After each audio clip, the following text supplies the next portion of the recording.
শ্যামলী, শুনছো? আজকের কিন্তু দেরি হবে। জমিদারের ধান জমিতে কাজ করতে হবে।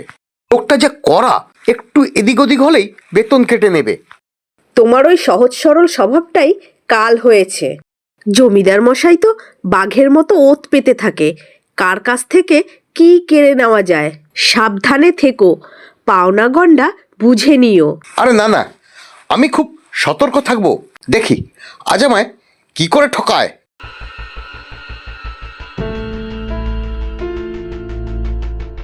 কেনে রঘু, কাজ শেষ হয়েছে?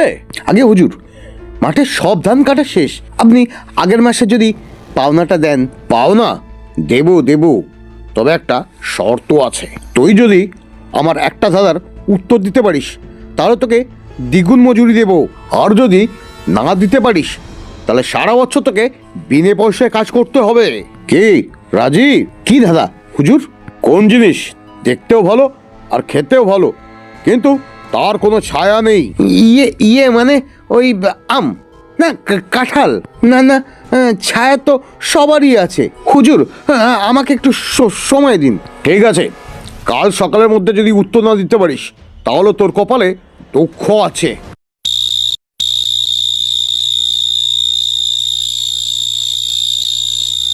কি হলো, মুখটা এরকম হাড়ির মতো ফুলিয়ে রেখেছো কেন? শ্যামলী, সব শেষ।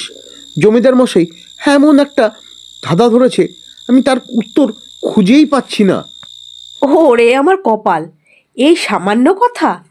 তুমি গিয়ে কাল জমিদার মশাইকে বলবে সেই জিনিসটা হলো স্বপ্ন। স্বপ্ন দেখতেও ভালো, যদি ভালো স্বপ্ন দেখা হয় তাহলে মনেও সুখ দেয়, কিন্তু স্বপ্নের কি কোনো ছায়া থাকে? আরে ঠিক বলেছ, তুমি তো সাক্ষাৎ সরস্বতী। রঘু উত্তর দেয়। জমিদার অবাক হয়ে যায় এবং মনে মনে রেগে যায়। সে বোঝে যে এটা রঘুর বুদ্ধি নয়। উত্তরটা সঠিক, কিন্তু আমি জানি এটা তোর বুদ্ধি নয়। নিশ্চয়ই তোর বউ শিখিয়ে দিয়েছে।